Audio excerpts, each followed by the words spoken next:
Sabemos que para algunos y algunas de ustedes es un lugar habitual porque afortunadamente este es un espacio abierto, este es un espacio ganado por la ciudadanía, es un espacio resultado de las luchas de las organizaciones sociales y de víctimas que apostaron porque este lugar existiera, y gracias a esa lucha pues estamos acá y podemos tener la opción y el espacio de tener un lugar para reflexionar, ¿no? Un espacio de encuentro para que circulen ideas, para construir colectivamente la memoria de la experiencia de nuestro pueblo, ¿no? De su dolor, pero también de su esperanza, de sus apuestas de resistencia, etc. Entonces, en ese marco y en este lugar, en este espacio que condensa tantos sentidos, pues nos alegra muchísimo tenerles. Mi nombre es Sebastián Flores, yo hago parte acá de un equipo que se llama Gestión del Conocimiento. Tenemos una tarea fundamental que algunos que probablemente vinieron a la conmemoración de Afranio Parra ya habían escuchado, pero que pues es importante recalcar, y es desarrollar una investigación sobre el conflicto armado y las resistencias a la violencia en el territorio bogotano. A pesar de que Bogotá ha sido un lugar tan central en varios episodios de nuestra experiencia como pueblo, eso además quienes militaron en el M-19 lo saben bien, ¿no? Porque el M y Bogotá tienen una relación muy próxima. Pues no hay un esfuerzo ni académico ni institucional para recoger toda esa experiencia en un marco de entendimiento global, un marco de entendimiento común, y en eso estamos nosotros trabajando para hacer un aporte en ese sentido. Y en el marco de ese esfuerzo pues que estamos adelantando desde el equipo, ocurren estas conversaciones, ¿no? Nos encontramos para compartir experiencias pues, en libros como el que presentó Yesid, antes en la conmemoración, y todo esto de nuevo como unas apuestas de reflexión sobre lo que ha sido la experiencia de nuestro pueblo en el marco del conflicto armado, pero también específicamente pensando en el territorio bogotano. Yo ahí aprovecho una cuña para invitarles a que la conversación piense mucho en Bogotá, ¿no? Porque nos interesa, y nos interesa además que estas memorias que están puestas ahí en este libro hablen de barrios, ¿no? Hablen de barrios de esta ciudad que habitamos, en la que nosotros, muchos de los que estamos acá, seguramente nacimos y crecimos. Hablen de las cárceles de esta ciudad, que también hay que decir mucho de las cárceles de esta ciudad, de lo que ocurrió allí. Que hablen de las torturas que muchas personas desafortunadamente padecieron en esta ciudad. Que hablen críticamente de la experiencia de lo que fue el M-19, porque yo estoy seguro que pasado el tiempo no solamente hay un interés de recordar, sino de recordar críticamente lo que ha sido esa experiencia, y pues eso también nos convoca, ¿no? Y finalmente también invitarles probablemente a pensar pues todas estas memorias, y decir que haces el esfuerzo de trabajar ahí, que todos y muchos de ustedes comparten. ¿Qué nos dicen para el presente, no? ¿Qué nos dicen para el reto de consolidar una paz suficiente, una paz digna para nuestro pueblo? Y esto lo digo porque la misionalidad de este centro, desde que se fundó hace 12 años, ha sido trabajar con las memorias principalmente del territorio bogotano en clave en la construcción de culturas de paz. Y la paz sigue siendo una tarea pendiente, sigue siendo un compromiso además, ¿no? Para poder vivir no solamente en paz en abstracto, sino con dignidad, justicia social, democracia, etc.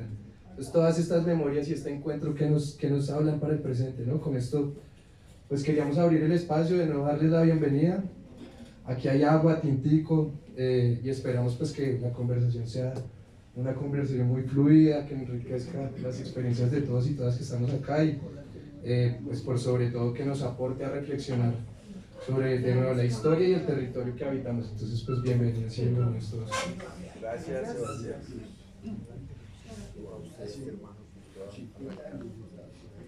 Bueno, muy buenas tardes.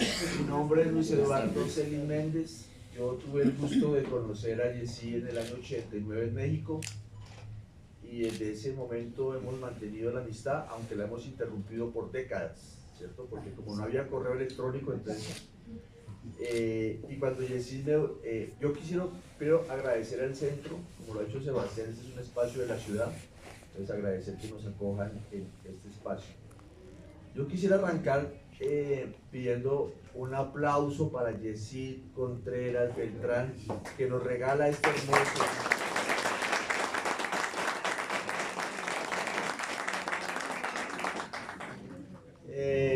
Bueno, vamos a hablar sobre lo que aquí está consignado, pero también lo que hemos vivido. Entonces, en algún momento yo quisiera que los que están acá, que han vivido la historia, pues levanten la mano y metan la cucharada cortico, ¿cierto? Porque si hablamos cortico podemos sacarle más provecho. Yo quiero que vayamos hasta las 7 de la noche, pero faltando 5 para las 7, haremos un pequeño comercial y cerraremos la jornada. Bueno, Yesid, bueno, nos acompaña Tulio, disculpa que no te había presentado, Tulio Vargas, Tulio Roberto Vargas Pedrosa, porque Tulio, pues bueno, también está acá en el libro y dice que aquí lo echó al agua y que lo degradaron, así que van a contar. Bueno, yo quisiera arrancar porque Yesid nos contara cómo surgió esta idea del libro, cómo lo construyó, cómo llegó a esta, yo creo que es un hermoso relato. Ayer almorzamos y yo le decía, no, pero esto no es una novela. Me decía, no, sí es una novela, porque yo ahí me doy mis licencias pero es una novela que tiene toda unos hechos que Yesid, que Tulio, que muchos y que muchas vivieron en esta Colombia. Entonces, Yesid, agradeciéndote, ¿por qué escribiste este libro? Primero que todo, yo quiero agradecer a los anfitriones. Yo me siento muy emocionado cuando supe que el Centro de Memoria Distrital, no sabía por qué distrital y por qué el Centro de Memoria y Recolección, pero en fin. Entonces yo quiero agradecer a los anfitriones porque realmente creo que es un espacio muy adecuado para presentar este libro de memoria. Lo digo como bogotano, lo digo como colombiano, lo digo también como partícipe de los esfuerzos de nuestro pueblo por construir otra patria justa, sin violencia, con una paz realmente de justicia social y una Colombia soberana. Entonces creo que este espacio que reúne las voces, que reúne la memoria, que conserva la tragedia de nuestro pueblo y también la alegría, creo que es el lugar y el marco más adecuado para presentar este tipo de trabajos. Ahora, sobre el libro, pues yo siempre pensé en escribir la memoria, pero siempre me picaba el cuento de la literatura, siempre me ha picado. Es más, desde La Picota, me acuerdo mucho que por ahí hay una parte donde cuento el cómo leer Rayuela de Cortázar implicaba una evasión, aparte de todo lo que teníamos que vivir en La Picota en particular. Pero detrás está el contexto histórico, y creo que es una novela histórica en estricto, porque tiene diversas fuentes a las que les debo la mención completa, tanto moderna como el acervo, como libros sobre los personajes, o inclusive la misma historia del país, desde antaño, desde que empezó esta historia, quizás a mediados del siglo pasado, digo, parteaguas, hasta el día de hoy. Entonces esa combinación es la que arroja M en la cárcel. ¿Por qué M en la cárcel? Fue chistoso porque al sacar el ISBN me dijeron ahí, X, ¿cómo se llama la novela? ¿Cómo se llama el libro? ¿Se llama M19 en la cárcel o M en la cárcel?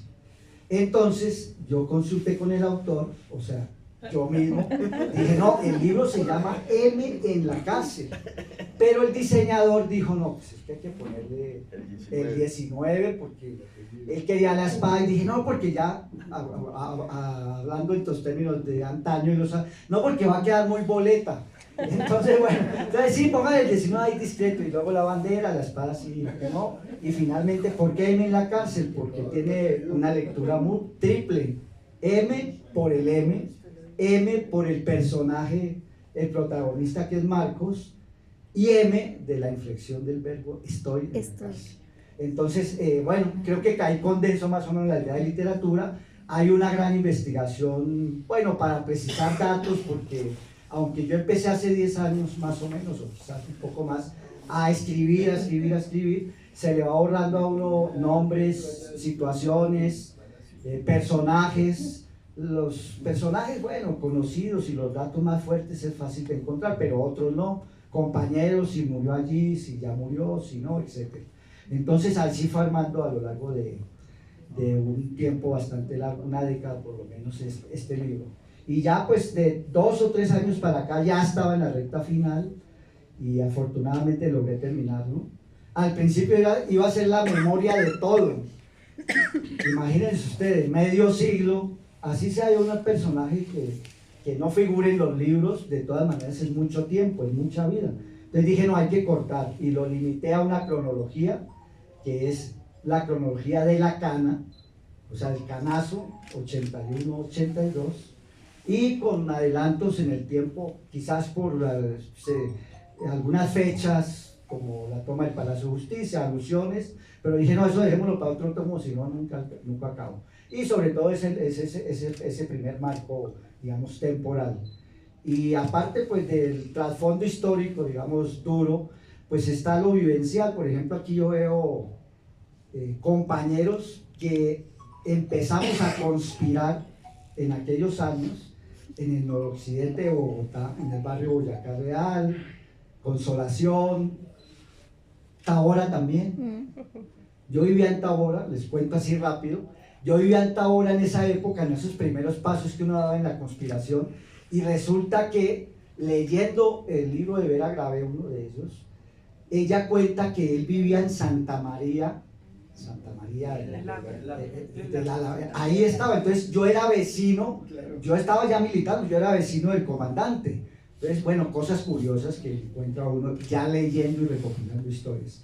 Entonces yo recojo también, y me alegra mucho que haya compañeros que hayan empezado con nosotros esta iniciativa, pues, de rebeldía, porque aquí está reflejada la rebeldía de los jóvenes. Por eso está dedicado el libro a los jóvenes que siempre han estado en la primera línea, antes de la primera línea, en la primera línea reciente y en el futuro. Porque los jóvenes siempre son revolucionarios, siempre son rebeldes, siempre quieren cambiar el mundo, así sea una utopía, pero hay que intentar. Entonces, bueno, esas son las circunstancias de M en la cárcel, así, los prolegómenos. Muy bien. Bueno, yo ayer les propuse a este par de caballeros que arrancáramos por la memoria. O sea, ¿por qué hay que rescatar la memoria? ¿Qué sentido tiene la memoria? Tulio y yo estudiamos sociología, somos los dos, pero él es, yo soy mayor que él, aunque no parece. Tulio, ¿por qué la memoria, hermano? Vos, como militante, como luchador, como sociólogo, ¿por qué la memoria?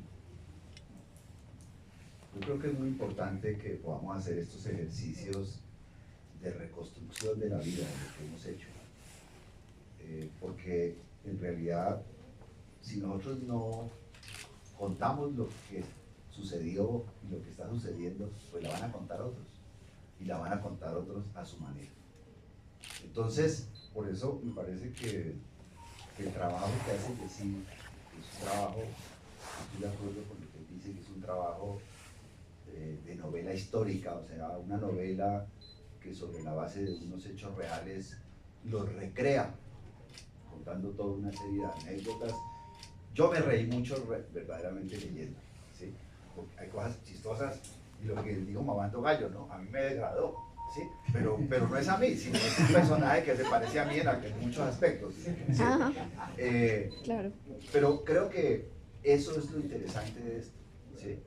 Porque a veces, si uno lo hace solo histórico, académico, no sé qué, también eso, pues eso ya es para otro público, de pronto, ¿no? De pronto para nosotros los sociólogos, o no sé, los especialistas. Pero cuando es una novela, me parece que esas licencias permiten que la gente se divierta, que sea placentera la lectura, que disfrute la lectura, y en esa medida que también esté mirando un tiempo de la gente, pues, que estuvo peleando, que estuvo luchando, que hizo otra historia, que además fuimos tratados como cabecillas, o fuimos tratados con por parte de la prensa, digamos, de la forma más despiadada, ¿sí? Entonces se necesita, pues, que nos reivindiquemos, que nosotros también construyamos la historia, ¿sí? Ahora que dice Lucho de la sociología, precisamente el trabajo mío de grado en sociología fue violencia política 70-80 versión El Tiempo. Y entonces mostramos cómo el tiempo, y sigue todavía, y ahora es peor, ¿no? Pero cómo jugaba con el titular, ¿sí? Y cómo siempre hubo una manipulación de la noticia y una versión de la historia que ellos están contando. Entonces, si nosotros no contamos nuestra versión, yo creo que estamos perdidos. Y quizás por eso es el rescate de esto tan importante del Centro de Memoria Histórica distrital, y ojalá podamos rescatar el Centro de Memoria Histórica Nacional, porque aquí cerca está el edificio, pero lo que se ven son las puntas ahí nomás, como que eso, ¿sí? Ahí pasó algo raro, ahí se robaron, mejor dicho, una platica que se perdió ahí.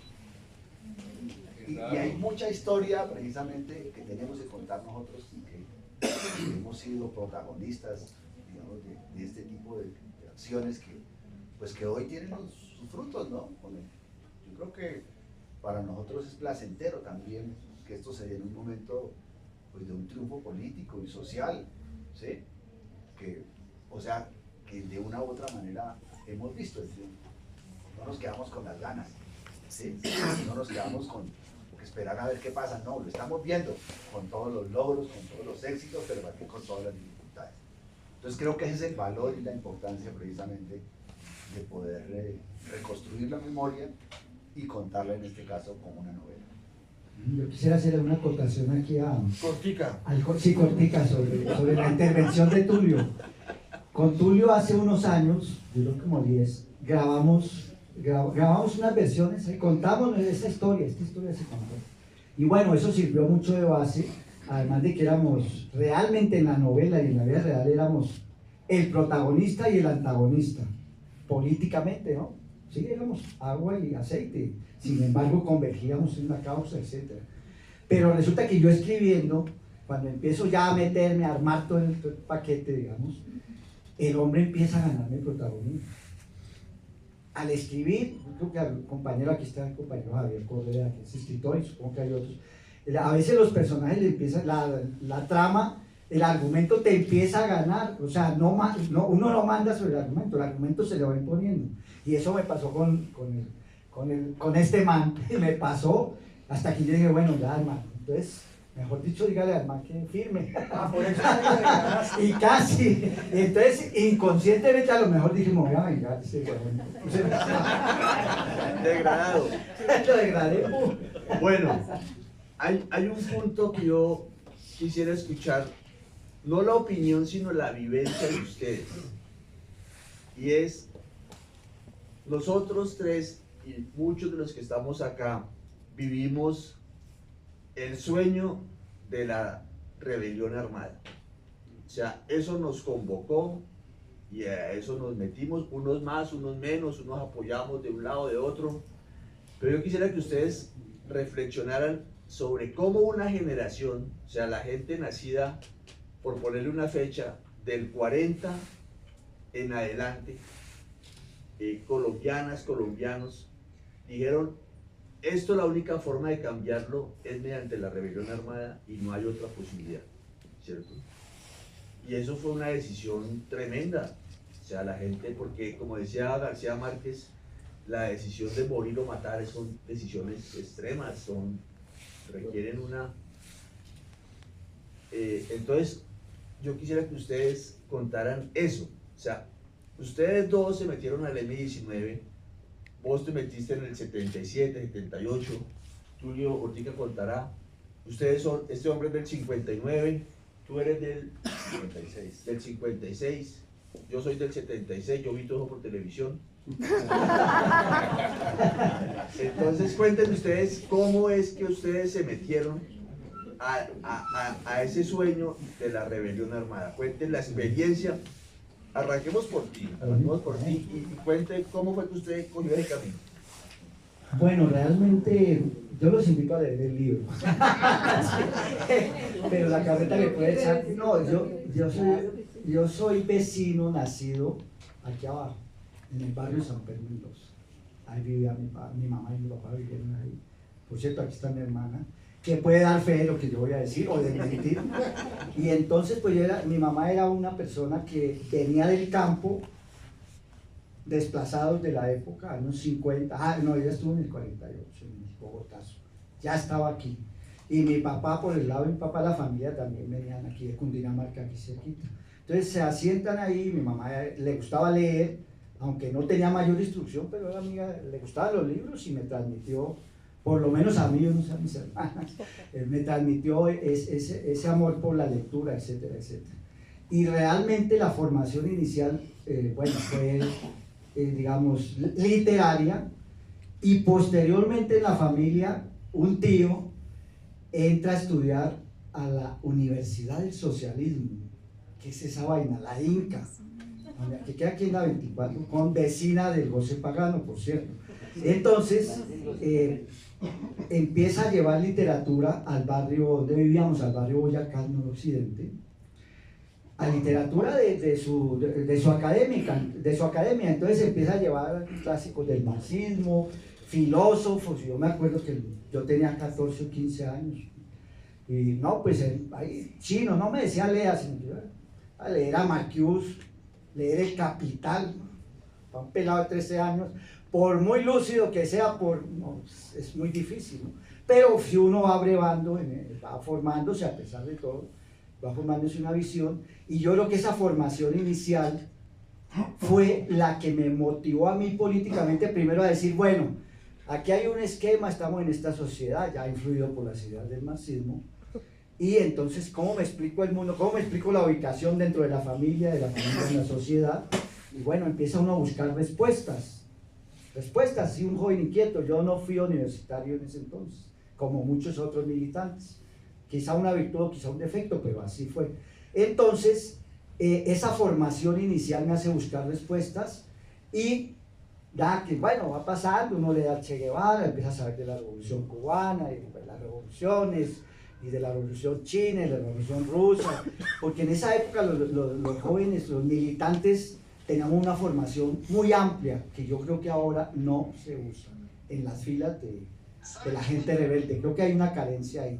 A lo mejor era el estilo de la visión de la época de la izquierda, que decía, usted tiene que leer, es que yo no leo a Trotsky, no leemos a Trotsky, léalo, y después lo molemos, ¿no? Pero entonces yo me formo así, y ya después empieza a través de esos vínculos, digo, no, pues hay que buscar opciones políticas. De hecho, yo le contaba ayer a Lucho ahí conversando y recapitulando cosas, de que yo fui maoísta cuando chino, y yo leí el libro rojo y yo andaba con esa vaina como el catecismo, no, boté el catecismo azteca, y el libro rojo de Mao era la Biblia. Y entonces yo me vinculo a un grupo que se llamaba Comité Democrático Populares Revolucionarios. Era el del que dirigente era un vendedor ambulante de San Victorino que vendía libros, y bueno, ahí empiezo a hacer esos pininos, pero digo, sí, chévere, la movilización no hubo muy grande en el 72, 73, aquí una muy grande en la que yo participé, y uno dice, pues hay que tirar consignas a las masas, no hay que dirigir las masas, porque uno estaba formado en esa idea. Me acuerdo de esa situación, pero después, bueno, las masas volvieron a sus luchas, las nubes, en el campo, y el hombre urbano pues se queda ahí, el pelado empieza a estudiar, a trabajar con la familia, etc. Pero sigue la motivación, y entonces aparece el M19 en el camino, las noticias con sus acciones, la espada de Bolívar, la primera, y la toma del consejo, y pues como que por aquí es, ¿no? Y buscando, ¿no? Pues hay que buscar a los clásicos de la guerrilla colombiana, que son las FARC. Entonces, ¿cómo me voy para Guayabero, para el Pato? ¿Cómo le hago? No, soy urbano. Y estaba el M a la mano, estaba una cuestión del accionar político, la rebeldía, los sueños, la innovación. Entonces todo eso jala a la juventud en ese momento, yo creo. Como siempre, estaba la novedad de la lucha revolucionaria, con otro enfoque, rompiendo, claro, todo el discurso del M, rompiendo esos esquemas que la formación militante ortodoxa de izquierda tenía en la cabeza. Entonces así es como empiezo a buscar el camino, y encuentro al M19, y el M19 llega ahí de la mano al barrio. Aquí hay un testigo de ello y copartícipes y entonces él, un ex, bueno, Tupamaro todavía, militante, que le tocó salir corriendo porque a ellos le dieron el duro, y él es el con el que se empieza a formar y nos vincula al M19 de tal manera. Entonces mi vida fue esa, no fue al revés. No sé si quieres ahí pues yo creo Julio. que nosotros somos como la expresión de... ¿Aló? Como la expresión de una época. Es una época, digamos, donde crecemos en unos medios donde se está hablando de la violencia en Colombia. En mi casa está ese debate presente. Yo vivo en un pueblo de guerrilleros liberales, que es Sogamoso. había de hecho un representante liberal que era muy amigo de mi abuelo. Mi abuelo fue, digamos, golpeado por el asesinato de Gaitán. Había sido empleado público y después de eso no volvió a conseguir empleo, bueno, le tocó vivir de la finca. Mi papá también tuvo que salir del pueblo de Ramiriquí, el rector de un colegio, le tocó volarse porque si no lo matan, les tocó ir a Genesano a sostenerse allá, que era el punto, digamos, de los liberales, y después llegó a Sogamoso. Y mamá, pues ella vivía en una casa en el pueblo, porque, y un día la llegaron a pelearla y le iban a quemar la casa a ella y a una tía. ¿Sí? Había otro familiar de mi viejo que era un cuñado de él, que había estado en la guerra con el Perú y era muy cercano a Rojas Pinilla. Y los cuñados de mi mamá pues eran de origen conservador, entonces en mi casa estaba esa discusión desde pequeños, esa discusión política del Frente Nacional, y en ese momento, o sea, estaba el MRL, estaba el Frente Nacional, estaba el Rojas Pinillismo y estaba el conservatismo, entonces era una vida, y eran discusiones familiares, ¿no? Entonces yo ahí comienzo a mirar la situación y además estamos viendo el mundo en ese momento, ya más adelante, ahí está, yo logro conocer a Camilo Torres a los 8 años, 7 años, que va a Tunja, pura coincidencia, no te lo vi allá, eso me dejó asombrado, pero yo no sabía ni quién era. ¿Sí se oye? Y el profesor de primero de primaria llegó a ser el presidente del sindicato de maestros. Entonces es todo un contexto de cosas en las cuales la primera manifestación que yo estuve fue en el gobierno de Lleras Restrepo, cuando los estudiantes se metieron allá y le echaron tomates. Y yo me pegué a una manifestación donde la consigna era libros sí, armas no. Esa era la consigna. De hecho, esa consigna la vi después en Cuba. Alcancé a ver por un huequito cuando fuimos a Cuba, el camión, libros sí, armas no. Uy, madre mía. Sí. Entonces, cantaban también los más grandes, ¿no? Y si a Lleras no les gusta el Camilo, hay toda una consigna ahí, no recuerdo más. Pero yo siempre estaba como en ese tipo de cosas. A pesar de eso, me gustaba la música rock, estaba en contra de la guerra de Vietnam. Estuve muy, digamos, cercano a todo esto en información, más que todo en el periódico, porque yo creo que si algo aprendimos en el M, y ya lo traemos, en el caso lo traemos, era que había que leer la prensa, había que leer El País, ¿sí? Antes que leer a Marx, a Lenin y todo eso, había que leer El País. Pues leía la prensa todos los días en mi casa, ¿sí? En realidad, y ahí estábamos en mayo del 78, estábamos en el movimiento estudiantil norteamericano contra la guerra de Vietnam, también en Woodstock, ¿sí? Entonces, eso, digamos, nos distanciaba un poco de la izquierda, pero estábamos en la rebeldía, realmente. Digamos, el hombre rebelde del que habla Camille, yo creo que fue lo que, por lo menos a mí me permitió, y yo realmente toda mi época colegio fui cristiano, ¿sí?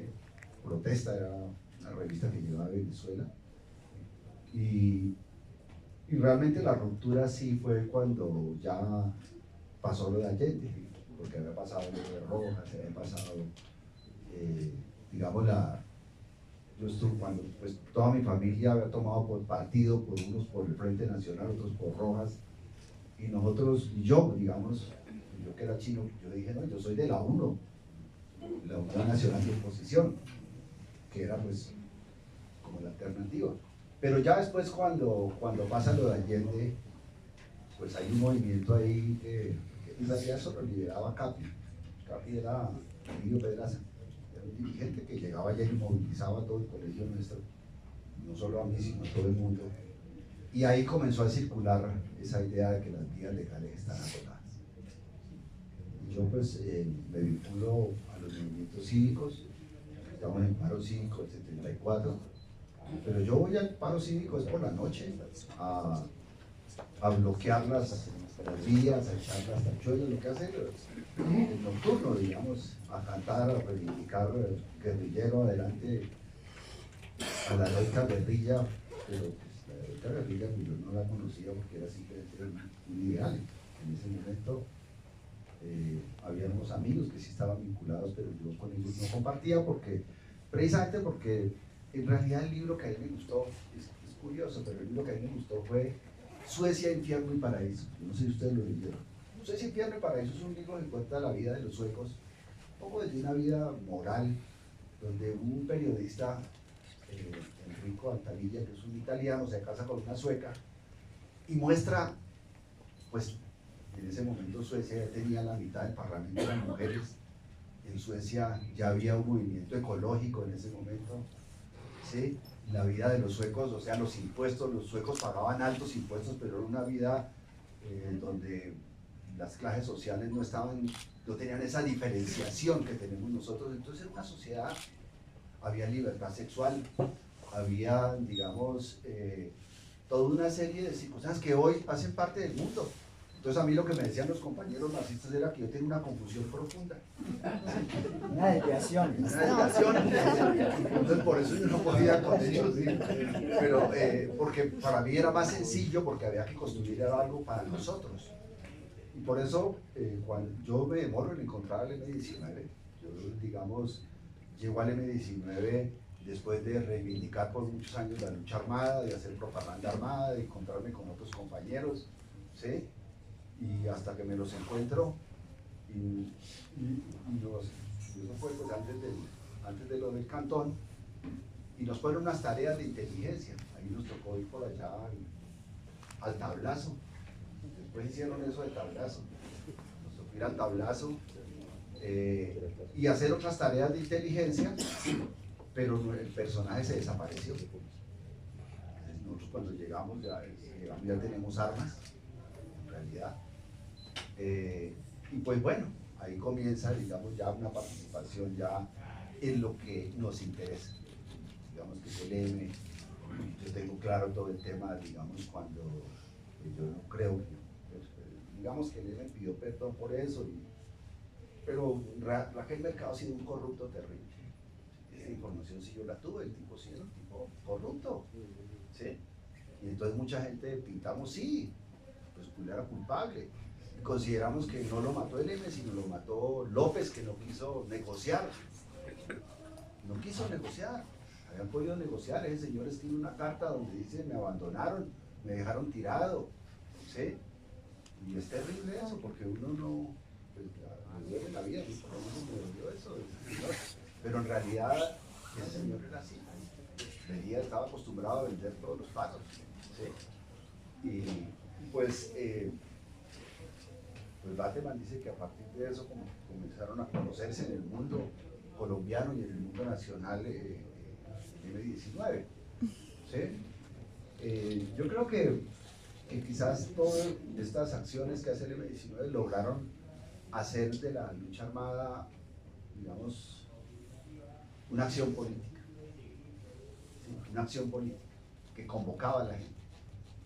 Entonces podía uno tener relaciones con compañeros de otras organizaciones que las tenía, pero estaba uno en pos de poder encontrar a ellos, ¿sí? De encontrarse con personas que estuvieran en el M, porque veía como una lucidez, ¿sí? Y por eso yo creo que se explica la historia. Por eso, digamos, el proceso que jaló en el M, que produce la Constitución del 91, y hoy el Petro como una expresión del M también. No es que el M ganó, sino que es una expresión de esa historia. Me parece que eso está ahí, precisamente en esa genealogía donde hay toda una serie de elementos que están mirando más al país, a lo que somos nosotros, y que no descuidan lo otro, porque indudablemente yo creo que a todos nos tocó leer a Mao. A mí por lo menos me llamó mucho la atención lo del foro de Yenan, ¿sí? Que era todo el tema del arte y la cultura, porque creo que ese frente cultural es muy importante. En mi caso también trabajé alrededor de ese frente cultural mucho tiempo. Entonces, eso todos pasamos por ahí. Igual tuvimos que leer El Capital, quizás en su momento, y también a nosotros por la universidad nos tocó. ¿Sí? Entonces creo que esa formación pues sí, hacía parte, y creo que del proceso de la vida, pero llegamos desde diferentes vertientes, ¿sí? De diferentes caminos. Por eso yo siempre he tenido un pensamiento, digamos, democrático, de corte libertario. Y yo diría que mi amigo tiene un pensamiento democrático de corte autoritario, ¿sí o no? Es como la diferencia, ¿sí? Si quieren lo discutimos. Los que tienen el libro pueden leer la última línea del libro, ahí está resumida esta discusión. Pero es que lo digo, ¿sí? Pero bueno, esa precisamente es la posibilidad de uno poder conversar y poder resolver los temas por la vía del diálogo. Y creo que esa fue también una de las grandes consignas del EME y sigue siendo el diálogo, poder resolver por la vía del diálogo, por la vía de la conversación, por la vía de darle soluciones a la gente, ¿sí? Eso me parece que es súper claro, ¿sí? Si nosotros no, como sociedad no estamos dialogando, no estamos resolviendo nuestros problemas, pues ahí estamos en los problemas que estamos y todos lo sabemos. Bueno, muy bien. A ver, cortico, ¿cómo viviste tú, Yesid, el hecho del Cantón Norte? O sea, la sustracción de las armas del Cantón Norte, o sea, 31 de diciembre, 1 de enero del 79, y el 3, 4, 5 de enero viene todo el revuelo, viene una operación enorme que capturan un montón de gente. Tú ya eres militante del M19 en ese momento, ¿cierto? ¿Cómo lo viviste? Bueno, realmente con mucha emoción y mucho culillo. Es que estaba tremendo porque la primera reacción que festejar, ¿no? 5.000 armas para el pueblo. Nosotros estábamos ya contactados con el M, pero digamos no nos habíamos asumido plenamente en las filas de la organización. Entonces era como la periferia, esa militante que empieza a entrar. Por tanto, pues no sabíamos, nunca nos llamaban a guardar fierro ni nada de eso por esas mismas razones y todas las razones de seguridad. Pero sí, días después empezamos a ver que ahora sí la vaina era en serio, que si nos metimos al paseo de la guerra, eso tiene consecuencias inmediatas, duras, etc. Entonces, pues bueno, eso fue una celebración tremenda y creo que fue una acción osada, muy osada, que arrojó unos resultados políticos grandes, como siempre todas las acciones de esas, las más resonantes, pero también las repercusiones eran durísimas. Realmente esa acción genera, pues que casi todo el M, excepto Bateman, estuvo en la cana, fue para la cana después de eso, muertos también, etc. Entonces fue un gran remesón realmente, fue el comienzo de empezar a ver. Bueno, lo dijo Bateman, ¿no? Que nos metimos con la médula del sistema, que es el ejército, y ahí la respuesta fue violenta, lo cual también marcaba otros derroteros. Eso de que la guerra es en serio, claro, la guerra desafortunadamente es en serio. Y ahí estos soñadores, digamos los jóvenes soñadores urbanos, no tanto los que ya tenían experiencia revolucionaria, inclusive en la guerrilla rural como Bateman, Calladi, Pizarro, Iván Marino, sino los jóvenes de los barrios bogotanos en particular, de donde veníamos, ya nos damos cuenta pues que esos riesgos son latentes y que esto está en serio, ¿no? Claro, en la parte nuestra yo creo que teníamos unos grandes maestros que fueron tres compañeros tupamaros. Ellos eran de una formación, mucha experiencia y sobre todo mucho sentido humano. El mismo sentido humano de Mujica hoy, bueno, hasta hace unos años transformado a través del tiempo, pero ese sentido lo tenían ellos, de respetar la vida de los jóvenes, de llevarlos suave, de ir dándoles pasos para encaminarlos formados a esas líderes, ¿no? Entonces realmente fue el punto de partida. Su merced, ¿cómo vivió eso? Bueno, a mí me escogió fuera de Bogotá, estábamos en unas vacaciones por allá con unos amigos, pues fue impactante. Yo había tenido ya la relación con el gatillo loco, creo que nos ponía tareas, pero él se desapareció. Yo creo que él estuvo en todo eso porque él se desapareció. ¿Quién es Gatillo Loco? Gatillo Loco es un compañero Edgar, que era un compañero de filosofía de la Universidad Nacional, que era amigo de otro compañero con el que veníamos trabajando, con el que ya teníamos resultados y estábamos armados. Y fue en contacto con el M, pero él nos puso tareas de inteligencia y después se desapareció. O sea, después yo lo volví a ver en Cuba, ¿sí? Y sé en qué grupo se fue él, porque no Se perdió. se murió. Sí. Pero eso tuvo un impacto muy grande. Yo recuerdo que unos compañeros, un amigo que hacía parte también del combo, que además cuando lo llevábamos a disparar tenía muy buena puntería porque era pintor. Yo le recomendé a unos compañeros para que fueran a vivir a su casa. Papá tenía una casa en Chapinero, ¿sí? Una casa grande, entonces alquilaba en la parte de atrás. Y les recomendé a unos compañeros cuando, pum, que allanamiento que les pegaron. Los compañeros conocidos míos, ¿sí? Los allanaron, ¿sí? Eso fue muy delicado. Donde yo vivía, un día rodearon esa vaina. Y yo dije, ¿ahora qué pasó aquí? Sí, pues estaban allanando a la vecina. Y a la vecina también la fregaron. O sea, realmente ese fue un momento muy complejo, muy complejo. Había allanamientos por todos lados, las torturas, la tarea pues, que tuvimos que hacer pues, de una denuncia de todo lo que estaba pasando. Yo creo que eso fue muy importante, porque,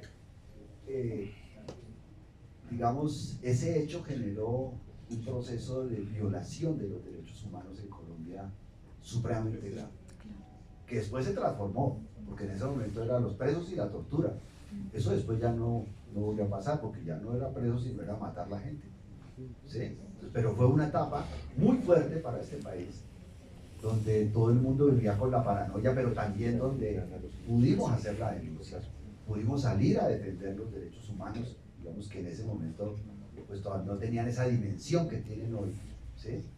Pero que estaban ahí presentes. Es que no podemos olvidar que los derechos humanos es el programa de la resistencia. Los derechos humanos, la primera declaración, la declaración del 48, es el programa de la resistencia del movimiento europeo, del movimiento guerrillero, del movimiento partisano, donde había muchos anarquistas españoles y franceses, y donde habían demócratas, ¿sí? Toda esta gente que está en esa resistencia tiene un programa, y ese programa después se convierte en la Declaración Universal de los Derechos Humanos, ¿sí? O sea, es un programa guerrillero convertido después en una Declaración Universal que reivindica unas formas, digamos, unos respetos a la dignidad humana. Y ahí eso no fue lo que pasó. Ahí se hicieron famosos las torturas y fue un momento muy duro en este país. Yo creo que haber vivido esa época para nosotros, por lo menos quienes estábamos en el movimiento estudiantil en ese momento, pues significó pues, la denuncia, significó la de solidaridad. Estaban las personas que comenzaron a ir ya a las visitas a la picota, ¿sí? Y pues eso fue lo que hicimos. En realidad lo que hicimos más que todo fue una respuesta política, ¿sí? Desde el movimiento estudiantil, y después nuevamente pues esperar que apareciera nuevamente el contacto, y después al poco tiempo ya aparecieron los compañeros nuevamente. Muy bien, ahora vamos a un hecho que ustedes vivieron. Todo esto lo han vivido ellos, o sea, no lo leyeron, sino que lo vivieron, y está contado en este hermoso libro de Yesid. La toma de la Embajada de República Dominicana. El antes, el durante y el después. Cortico porque bueno, es que sí, cortico tienen cosas porque interesantes. además yo les recomiendo que lean el libro para no extenderme. Pero yo me acuerdo, ahí se cuenta, por ejemplo, que de estos grupos escogían gente para una acción grande, que era como una, yo creo que era una práctica que había en el EME, en el interior. Necesitamos gente, y además venía golpeado el EME, ¿no? Pues venía descabezado y mucha gente en la cárcel, y bueno, mucha gente desconectada, etc. Entonces yo me acuerdo que llegó por ahí al grupo este del barrio, me tocó a mí recibir la noticia de que necesitamos, vamos a hacer necesitamos gente para un operativo grande, no sé qué, tal. Listo. Y empezamos a ir a la preparación, eso debió ser a finales del 79, quizás empezando el año 80. Y bueno, estuvimos preparándonos físicamente, y este compañero ya casi a principios, mediados de febrero. ¿Y a dónde iban? Íbamos bueno, el libro. Íbamos al Parque Timisa, sobre todo en esa época. Por ahí está contado así. Y de pronto ese compañero se nos desaparece. Éramos gente no del barrio, sino de varios grupos que íbamos solo a eso.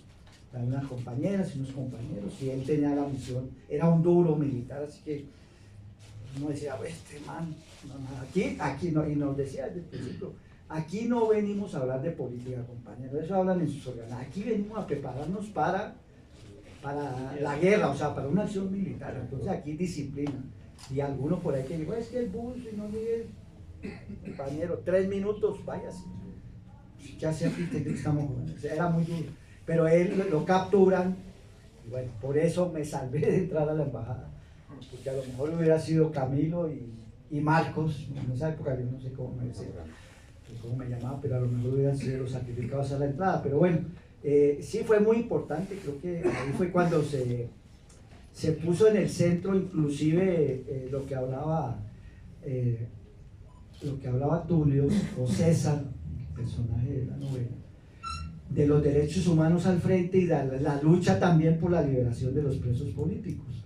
Aunque la gente de Lema era la mayoría, pero habían otros de otras expresiones políticas y también dirigentes campesinos, estudiantiles. En la cárcel eran centenares, de Lema eran 200 y pico, creo. Ya posteriormente se sumó y empezó una oleada de represión tremenda, porque esto iba cobijado pues con la lucha del M, pero también con las luchas populares que empezaron a crecer alrededor, bien sea del M o de otras expresiones, y empezaron a poner a la oligarquía a pensar que eso iba para largo, ¿no? En ese entonces el presidente Turbay, por eso sale el Estatuto de Seguridad, pero la toma, yo la narro ahí desde afuera, porque hay la versión desde adentro, de los protagonistas, pero desde afuera, ¿cómo veíamos los militantes? Pues la primera tarea era hacer publicidad, ¿no? La libertad para los presos políticos, seguir con el trabajo del M, que en ese entonces pues tenía dificultades, porque estaba muy golpeado. Entonces la nueva generación, digamos, de militantes asumíamos la tarea sobre todo de hacer la propaganda en torno a las consignas, etc. Pues se cuentan, hay un capítulo especial para ello, que se llama, creo que La toma vista desde afuera, si no me falla la memoria. Y bueno, todo el desenlace y toda la situación permitió también, asimismo, conllevó primero una gran proyección internacional mayor del M, ya con las banderas de la democracia en las manos y de la paz también. También se da la aparición, digamos, pública con fuerza de Jaime Bateman, que le impregna un estilo, yo creo que a la izquierda le dio una lección, viéndolo desde ahí, porque es otra manera de hacer política, pero política para acercarse al pueblo, porque se supone que hacer política es ganarse al pueblo, ¿no? Y invitarlo a participar, no tanto como llegar como salvadores o como héroes, etcétera, o ni siquiera como líderes per se, ¿no? Y creo que esas banderas son las que permean en ese momento y hay un gran impacto. Eso permite abrir las puertas al M, por ejemplo, de la formación de cuadros militares en Cuba, porque allá llegan los compañeros del M. También una de las acciones que logra ser incruenta por el manejo que se dio. Claro, muchos criticábamos, es que no se llevaron a los compañeros políticos, prisioneros, ¿cómo? Bueno, sí, pero logramos otras cosas y finalmente no fue una derrota, pues, fue una gran victoria de todo el movimiento y también se puso en el banquillo internacional a Turbay, que decía que el único preso político, dijo en Europa, que el único preso político de Colombia era él, y se le denuncia y bueno, y a su vez el Estado responde con todos los fierros, ¿no? Con el Estatuto de Seguridad, que ya venía desde 2 años antes. Entonces creo que ese hecho es fundamental ahí en la historia del M en particular, los personajes, y trascendió, creo que por eso, porque sí se dio un viraje político fuerte que metió el discurso y al M más en la lucha política, puede que estratégica, ¿no? Pero coyuntural, sí. Y eso pues hasta hoy, inclusive la bandera de la paz, ¿no? Que desde entonces pues ha estado ahí ha estado en el centro de todas las coyunturas que ha habido. Muy bien, gracias. Tulio, ¿tú cómo lo viste? Todo el tema de la embajada, el antes, durante y después. Yo creo que fue un momento de auge donde pudimos reclutar una cantidad de gente pudimos avanzar, pudimos crecer. Eso en esa época uno hacía comandos todos los días. ¿Sí? Yo estaba, digamos, primero trabajando en las universidades privadas, en la Gran Colombia. Ahí teníamos una base muy importante que después se desarrolló muchos años. Pero en ese momento yo me como un traslado para la regional de Boyacá. Y entonces trabajamos alrededor de una organización que se llamaba la OES, que era la Organización Estudiantil Sogamoseños. Teníamos 500 de Sogamoso aquí. Y entonces eso era toda una cantera de gente, y realmente la embajada precisamente nos sirvió para eso, para desarrollar la gente, para crear organización, para fortalecer la organización, para crear redes. ¿Sí? Creo que fue un momento muy importante de crecimiento del EME, de desarrollo de organización, y la respuesta política que dio el EME me parece que fue muy oportuna, ¿no? Porque pues todo el mundo con el tema de los presos políticos, pero resulta que en ese momento pues la solución se plantea con algo mucho más amplio, que es todo el tema del diálogo nacional. ¿Sí? Porque eso tiene un antecedente, y es el planteamiento que había hecho el EME, donde dice: nosotros estamos en una lucha por la democracia. Por la democracia, punto. La democracia sin apellidos. O sea, era el cambio de esa mirada anterior donde era por el socialismo, ¿sí? Entonces ya dice: no, por la democracia. Y eso hace precisamente que en ese momento pues el proceso gire alrededor de eso, y todo lo que se expresa en ese momento, ¿no? El papel que juega la Chiqui, por ejemplo, como una negociadora, ¿sí? Que eso me parece que ahí lo cuenta bien Jessy, me parece que es una narración interesante sobre el tema. Y pues yo también les recomiendo que lean el libro, porque es que el libro tiene... Bien, Todo bien, podemos hacerlo nosotros. Claro, No podemos contárselo hoy. Yo quería decir eso respecto a lo que dices. La figura de la Chiqui creo que es la primera revolucionaria que aparece como protagonista de hechos importantes en la historia de las luchas de Colombia.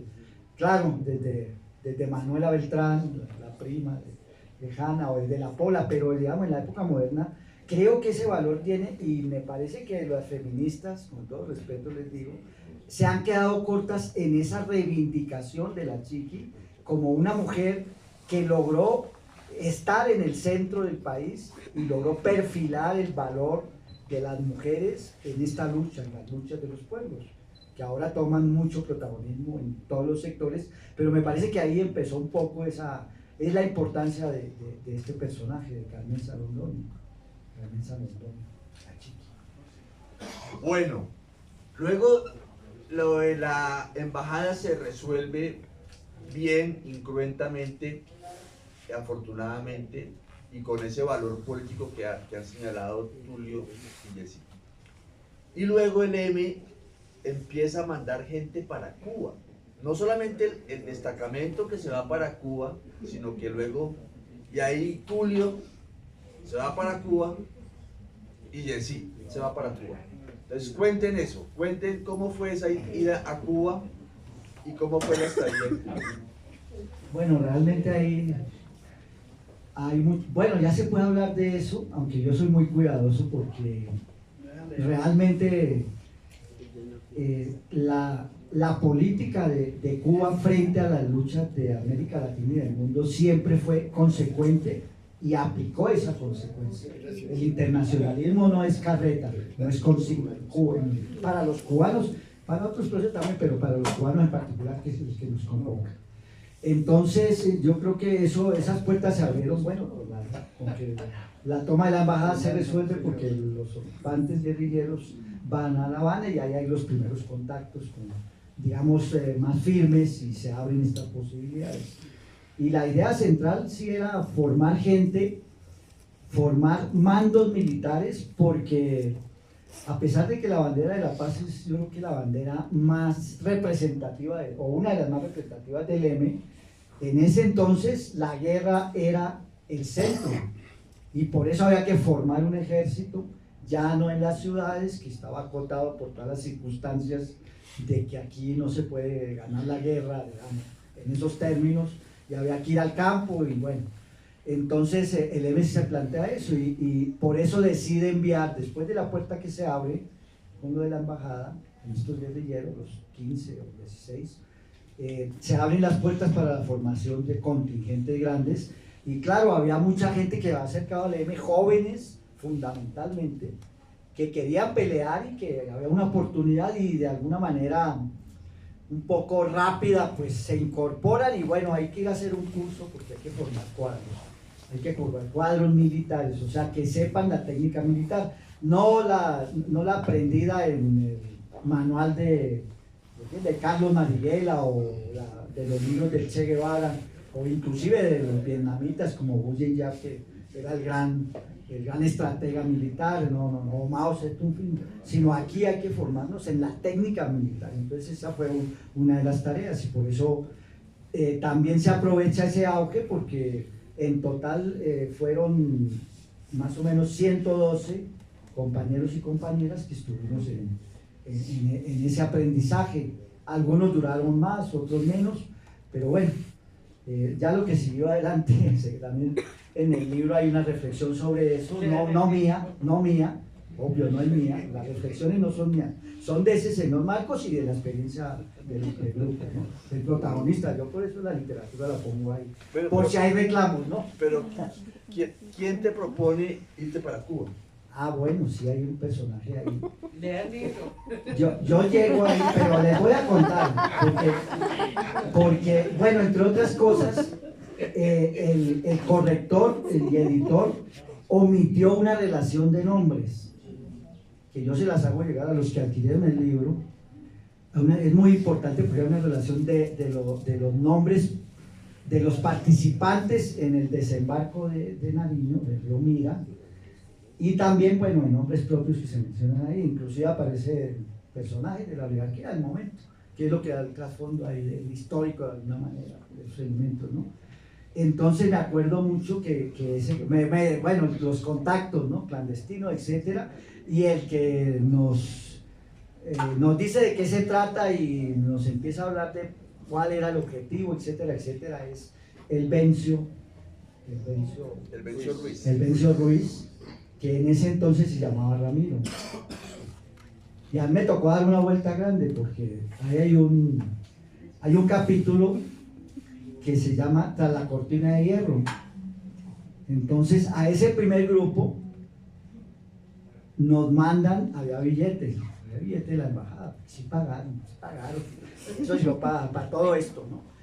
Y entonces nos mandan vía Europa del Este, ¿no? Entonces por eso hay un capítulo ahí recreado con algunas cosas, pero básicamente entonces llegar a la tierra no de Kafka únicamente, la emoción, ¿no? Sino de Julius Fusik, ese periodista revolucionario comunista que fue asesinado por los nazis durante la ocupación previa, bueno, de la Segunda Guerra Mundial. Del periodismo. Exactamente, Julius Fusik.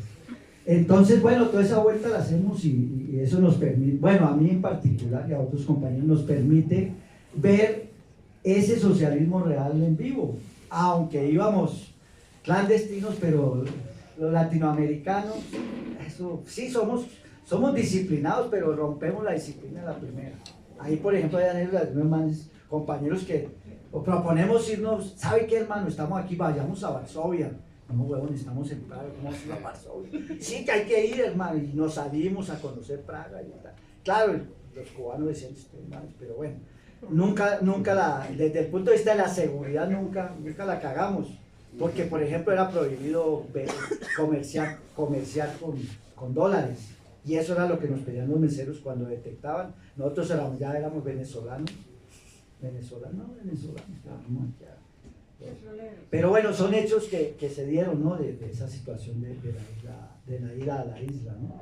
Ya en la isla se cometieron algunos actos de indisciplina, así de pronto de que están en un campamento, en el campamento, claro, donde estuvo el Che antes de irse a Bolivia, y pues uno se sentía cerca de la historia, emocionado, pero de pronto nos escapamos a otro campamento a ver qué había, ahí en una zona del río, pues, y nos vamos y pues hacemos un operativo en Cuba, imagínate, y nos vamos de nuestro campamento y vamos y encontramos que allá había gente guatemalteca, allá estaban preparando también. Bueno, no seguimos porque si no hubiéramos llegado hasta a Guantánamo, donde nos dejen, pero más o menos son anécdotas que se recopilan allí. Bueno, ¿tú cómo viviste la ida a Cuba? Pues, pues en realidad pues es lo mismo, Ramiro es el que nos propone, ¿sí? Pencho Ruiz, dice bueno, ahí está la oportunidad, decimos que sí. A mí me manda razón desde la picota Andrés Almarales, me dice no se vaya, usted ya está en un quinto de derecho, lo necesitamos como abogado, o sea, ¿cómo se va a ir? Pero yo ya estoy jugado, yo digo ya, sí, pues sí, además ya hay como una crisis con el derecho, entonces digo, no, pero una lucha, nos comprometemos con toda, o sea, no, entonces decido, pues sí, yo iba quinto año de derecho y cuarto semestre de sociología, pues entonces, pero para mí no fue difícil la decisión en realidad, porque ya había un compromiso muy grande, ya eran muchos años en esa, digamos, en esa expresión de las luchas, y estábamos completamente jugados por esto, de 19, y por eso pues yo no tuve ninguna duda en eso, pues, cuando llegó la razón de la picota de Andrés, que todavía no, pues el compañero, el comandante, pues yo dije, no, pues yo ya estoy jugado, ya no me quedo acá, ¿sí? Y eso pues es la decisión que tomamos. Nosotros tenemos una vida más corta que la que ellos hacen, esa vuelta que ellos hacen, nosotros no la hacemos. En realidad había una relación importante en ese momento de Bateman con Torrijos, que me parece que eso hay que destacarlo, porque es una relación clandestina, pero es una relación que existía. Yo a veces pienso que a él lo mataron, y quizás entre otras razones, quizás pudo haber sido, pues ese pudo haber sido uno de los factores, porque Torrijos fue una persona muy importante, y todo lo que fue el partido de la Revolución Democrática fue muy importante. Nosotros pudimos ver eso en Panamá, y pudimos ver la fuerza del movimiento estudiantil, por ejemplo, en la lucha por el canal, ¿sí? Creo que ahí hay que rescatar la fuerza del movimiento estudiantil en toda América Latina. Creo que hemos jugado un papel muy importante, y yo lo destaco porque realmente en Panamá fue la industria, si allá viven del sector financiero y viven del canal. ¿Quiénes eran los que tenían la dinámica? Pues el movimiento estudiantil, ¿sí? Entonces creo que eso para mí fue una experiencia, porque ahí tuvimos yo estuve un tiempo en Panamá precisamente con ellos, y ahí pudimos vincularlos un poco a la historia conocer la historia de la guerrilla fracasada donde está Dilma Rousseff, de la guerrilla fracasada en Brasil, y fue un momento muy interesante, yo creo que de intercambio cultural. Yo no tuve problemas con el pasaporte, yo había viajado, yo había salido del país, ya había estado en Venezuela, entonces para mí el pasaporte pues fue fácil sacarlo. Y bueno, tuvimos despedida, y afortunadamente no nos pasó lo que pasaba en la Nacional con compañeros a veces que se despedían, que se iban para la guerrilla, y muchos no se iban y después pues quedaban ahí embarcados. No, en este caso sí, hubo despedida, hubo reunión, hubo gente que supo, hicimos también política con eso, ¿sí? Con eso buscamos que también la gente se vinculara a la organización, dando ejemplos, y creo que eso sirvió, porque muchas personas que no tomaban la decisión, después de eso tomaron la decisión. Entonces era también un poco jugar desde la avanzada para lograr que otra gente se comprometiera con el proceso, pues en ese momento pues, de la lucha armada, de la lucha política que estaba liderando el M-19. Bueno, hay un compañero que siempre carga la bandera del M-19 todos los días, que es Rigo. Rigo tiene que irse porque tiene un compromiso, pero yo quiero darle la palabra a Rigo. Rigo quiere dar un mensajito cortico. Entonces, adelante, Rigo. Pero bueno. Siempre pide la palabra y ahora da clases. Pide la palabra. Con morral y todo. Con morral. También nos ponemos, ¿no? Como buen militante. Un evento, uno más. Digo que fuera. Sí, sí, sí.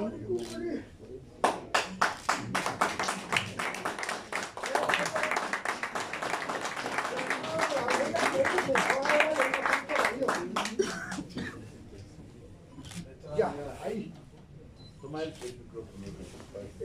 tiene buen, porque el sitio está como muy apelito, toda la gente lo escucha. Este está mejor. Pero es mejor.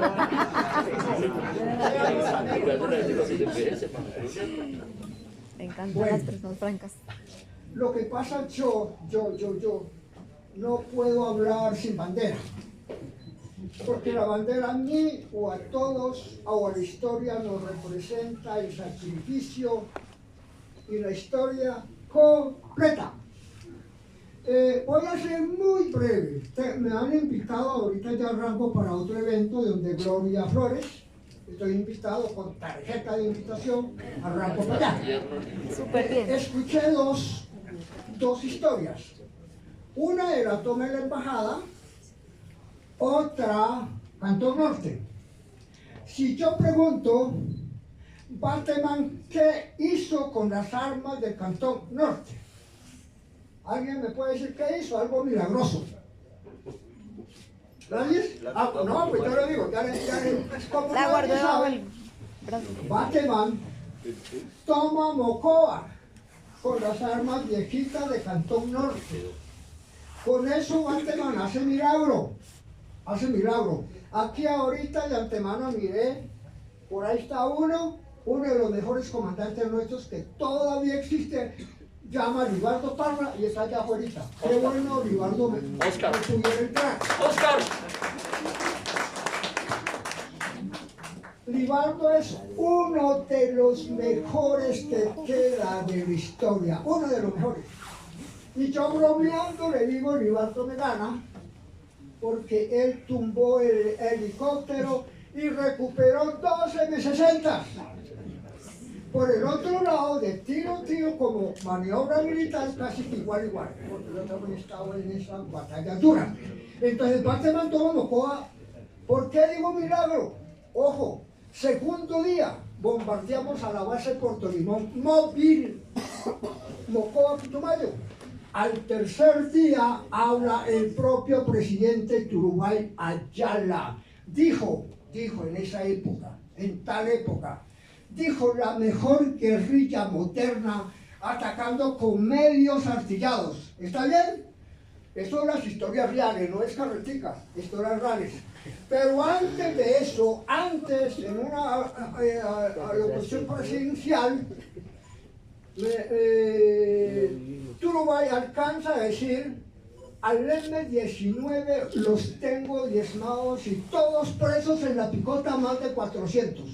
En ese momento es que Bateman se pellizca y tomamos Mocoa. Yo soy uno de los que estuve en Mocoa y acá mi querido comandante Aldata, Libardo Parra. Uno de los mejores. Ese es uno de los mejores. Listo.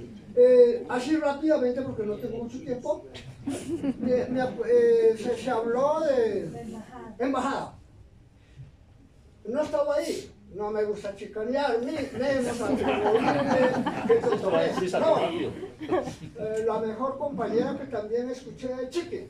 Chique murió en las batallas de Chocó. Venía una columna, no aguantaron, no supieron maniobrar, acabaron esa columna del M-19. Entonces hay una historia concreta, clara de allá. Tal Miguel Mojica, de la toma en la embajada, muere en la batalla de las Cruces, en el Valle de Cauca, combatiendo. A mí no me contaron, yo estaba ahí. ¿Y sabe por qué muere? Y me da tristeza y me da rabia. Pavón lo hizo matar. ¿Por qué? Porque a nosotros estamos en la primera línea, yo también estoy en la primera línea. A Pavón, a mí, los francotiradores del otro lado nos ubican, por supuesto, eso sí es una realidad. Las balas comienzan a pasar cerquita, pin, pin, pin. Oiga, Pavón se retira, no sé cómo carajos. Al rato manda a Miguel Mojica, que apenas estaba aprendiendo qué pena a nivel de fuerza regular, y ahí él por levantar la cabeza le pegan un tiro en la frente y lo matan. Por eso yo tengo rabia a Pavón y por uribista. Yo soy concreto, serio. en eso. Buena. Eso. Eso. Y después, en corto tiempo, después de la tuve en corto tiempo, llega el Aeropesca, que nadie lo sabe. Aeropesca, y el avión de Aeropesca. Pero todos esos milagros hace, se llama Bateman. Por favor, Bateman. Y muchas tomas, el barco Carina, todo eso.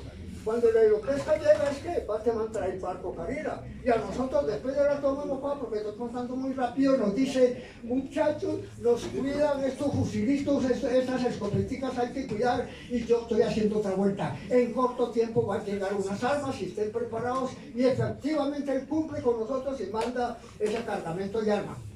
Y maniobramos. Peleamos y con eso conseguimos la amnistía no nos lo regalaron. De pronto la gente no cuenta con precisión porque pues como yo estaba ahí, no me contaron, entonces tengo esa capacidad, Entonces, en esa ofensiva de la Aeropesca, a mí me pegan un tiro, no es por chicanear, tiro maxilofacial.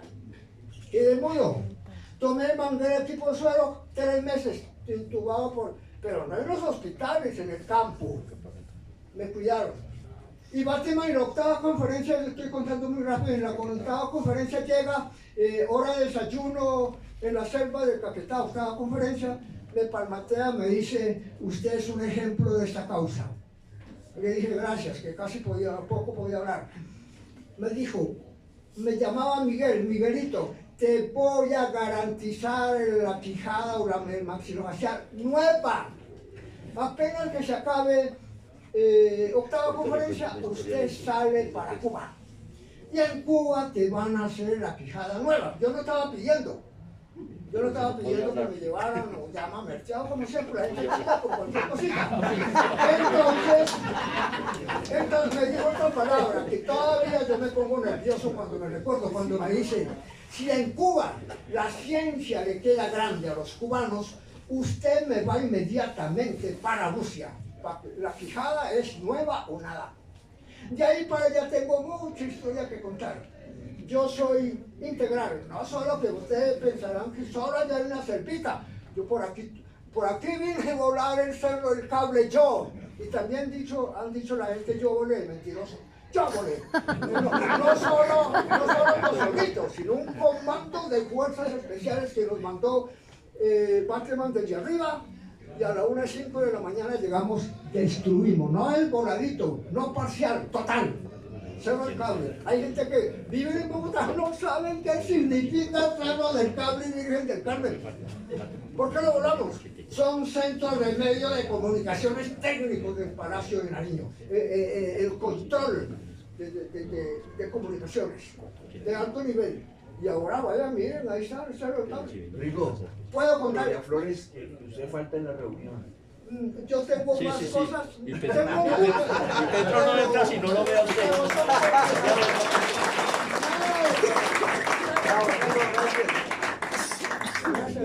Bueno, vamos a hacer la última ronda de esta memoria maravillosa, contando Cuba, Panamá a la desembocadura del río Mira y del río Mira a la cárcel.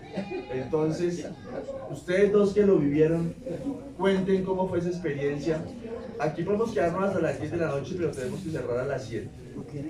Y tienen que leer el libro. Entonces, usted cuente ese relato de el barco, río Mira y la cárcel.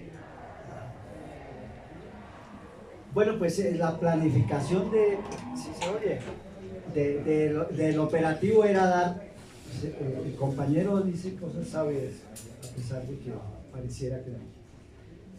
Era dar una respuesta a la amnistía, una respuesta militar a la amnistía, chimba, términos colombianos, de Turbay Ayala, que era, pues como lo dijo por ahí Bateman, que era para que se entregaran unos robagallinas, ¿no? Creo que lo dijo por ahí. Entonces, esa era la razón de ser, aparte de lo que ya había mencionado, de fortalecer la fuerza militar, la FM que tenía su epicentro en el Caquetá y que estaba dirigiendo en ese momento Bateman. Entonces era una respuesta política. Y el operativo, desafortunadamente, si lo vemos a la luz de la historia, fue una derrota en toda la línea. Desde luego que fue una derrota, porque es que en la guerra nunca sucede que siempre ganamos. Desafortunadamente, los revolucionarios acostumbramos a perder y nos toca soportar las derrotas, ¿no? Entonces fue toda una situación que se dio, ya lo comentábamos antes, que en el Chocó fue tremendo, porque hubo demasiadas fallas, por resumirlo, por concretarlo. Y en el río Mira hubieron factores, en el desembarco se conjugaron factores que permitieron que se salvaran casi todos los combatientes. El desembarco se baja, teníamos un cargamento de armas, traíamos más armas que las que necesitaban los 66 o 65 expedicionarios, muchas más traíamos, un cargamento de armas. Entonces eso dificultaba las cosas. La dirección estaba en manos del comandante Toledo, un compañero, dirigente político, pero sin experiencia en la guerra de guerrillas, por lo menos rural. Entonces eso pesó también. Por otro lado, pues la orden de Bateman era entrar hasta la frontera de Nariño con Putumayo y ese punto ahí con Caquetá. Por eso se toma Mocoa Bateman el 11 de marzo del 81 para refrescar todo lo que ya estaba finiquio, estaba en proceso ahí con nosotros, con este grupo. Entonces, la falta de conducción militar es la que lleva al desastre. Además, hay que saber, hay que decirlo, la formación militar académica que traía la mayoría de jóvenes con alguna experiencia urbana, ahí sí hay que defenderlo, nosotros nos batallamos aquí, pero es otro espacio, es otra manera de vivir esa lucha, ¿no? Entonces, obvio, eso también pesaba. Había muy pocos, había algunos compañeros que habían estado en Nicaragua en los combates finales de la revolución nicaragüense en el 79, otros que tenían cierta experiencia en el campo, pero la gran mayoría éramos urbanos, entonces eso pesaba muchísimo, ya para el desempeño, lo que habíamos aprendido en seco, en caliente, pues sin embargo hubo combates bastante, yo reivindico eso mucho, sí peleamos, a pesar de esas carencias inmediatas, y que se rompió el secreto de entrar, porque la orden de Bateman era llegar, nosotros no teníamos por qué no por qué ser detectados, ni por hacer acciones, ni tomar pueblos, ni nada, pero sobre la marcha pues van cambiando las cosas y obvio, hubo demasiadas fallas. Toledo creo que en una oportunidad se para en un poblado y echa un discurso político, muy valioso, pero ya estaba anunciando noticias al enemigo, al ejército. Entonces empieza el despliegue, etcétera, etcétera, y realmente los factores se convergieron en que nos salváramos. Si hay una conducción militar, ya desde hoy, desde lejos, si hubiera una conducción militar, a lo mejor los costos hubieran sido muy altos en combatientes, pero muy seguro hubiéramos llegado. ¿Quién sabe cuántos?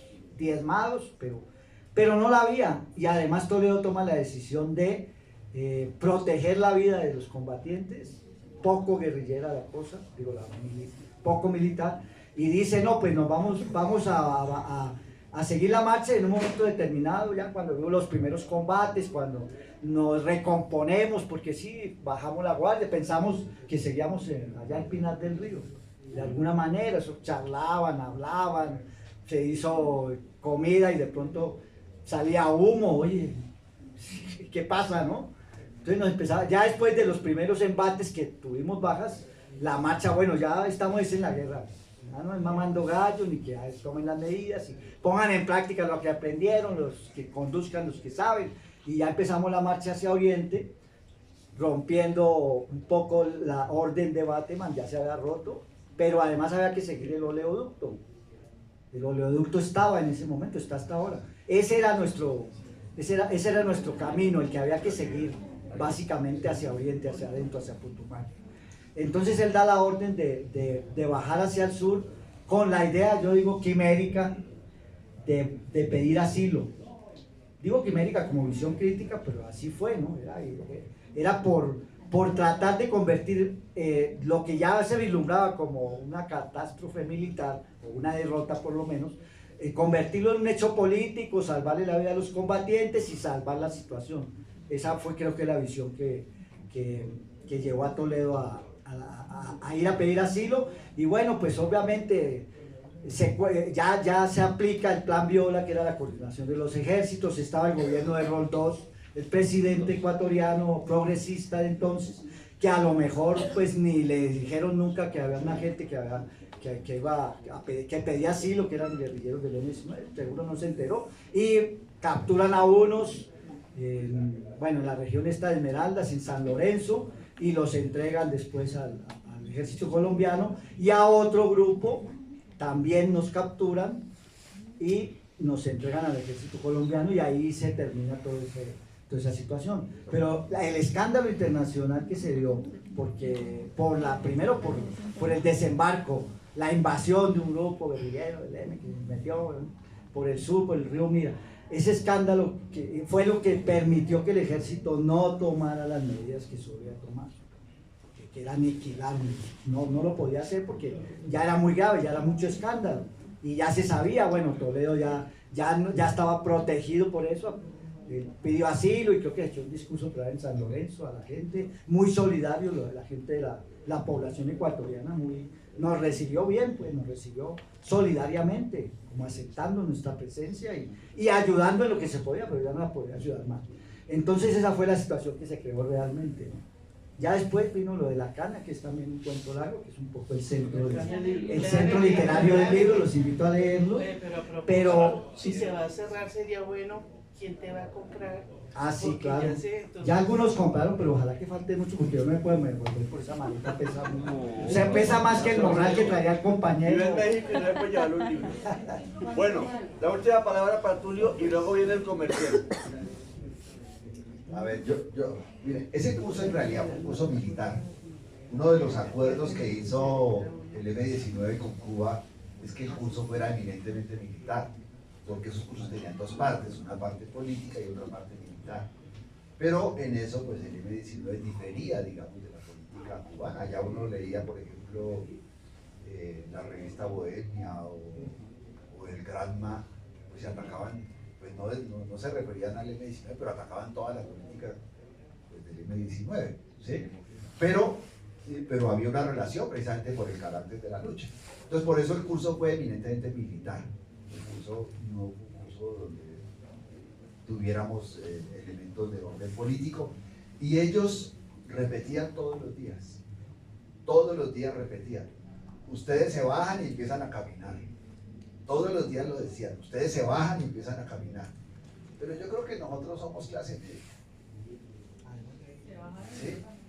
Entonces nosotros nos bajamos y resulta que la tierra se movía como se movía el barco, y entonces ya pues había que tomarla con calma, había que descansar ese día, y ahí se perdió la iniciativa. ¿Sí? Eso es en serio, eso no es mamando gallo. ¿Sí?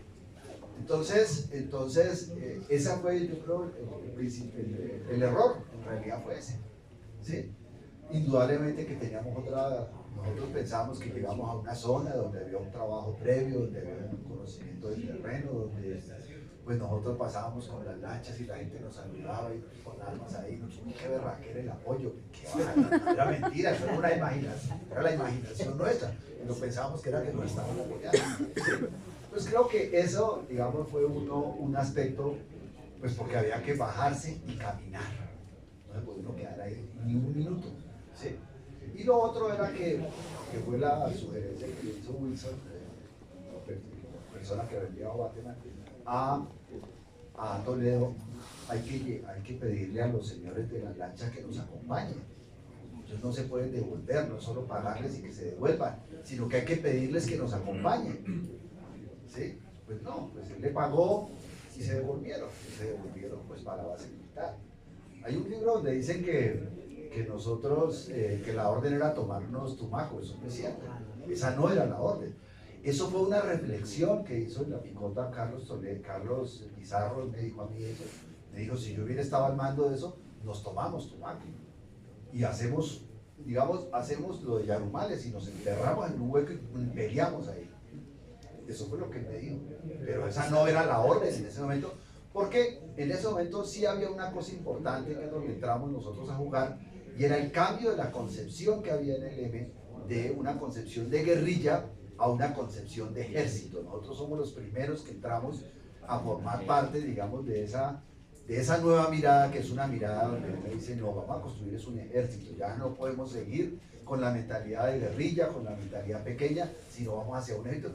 Y ustedes tienen que ser precisamente, pues, llegar precisamente a estar al frente de eso. Lo que pasa es que no alcanzamos a llegar. Ahora, indudablemente que todo el peso de lo que llevábamos era supremamente grande, ¿sí? Y ese operativo que hacen de llevar las armas, lo llevan en un camión, yo creo que fue un operativo, le faltó la mosca.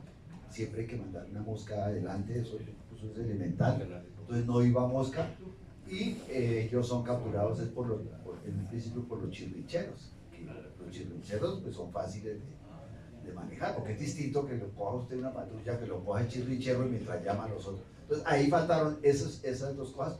Pero bueno, son las circunstancias, uno tampoco, pues mejor dicho, la historia es así, la vida es así, uno planea una cosa y le sale otra. O sea, yo creo que eso fue lo que se vivió y fue lo que se hizo, ¿sí? Indudablemente creo que también hubo unos efectos políticos en Nariño. De hecho, nosotros fuimos la atracción en Nariño todo el tiempo que estuvimos ahí. Eso generó una situación política, y hoy Nariño, digamos, ha sido un bastión de este proceso, yo creo que desde ese momento y quizás desde antes, ¿sí? Ahora, los escenarios de guerra son otros. Hoy en día, si usted mira el escenario de guerra, por ejemplo, de Chocó, o el escenario de guerra en Nariño, pues eso tiene una dimensión tenaz, ¿sí?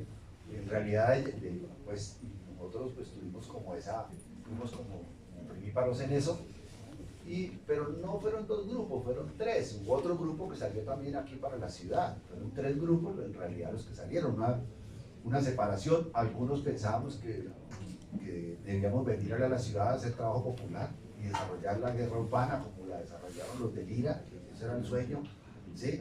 Pero pues no, pues era una orden y teníamos que cumplirla, y creo que ahí estuvo bien, y ahí fue la historia, y así es todo correcto, eso está en el libro, ¿sí? Entonces creo que los hechos sucedieron de esa manera, ¿sí? Nosotros en realidad fuimos derrotados, ¿sí? Pero fuimos derrotados dignamente también, y detrás de esa derrota también hubo un combate político que tuvo su significado en su momento en el Ecuador, y aquí en Colombia, y en el departamento de Nariño, y que tuvo unos efectos internacionales, porque significó, pues en ese momento, la ruptura de relaciones con Cuba, digamos como el hecho de mayor trascendencia que pudo haber sucedido. Sí.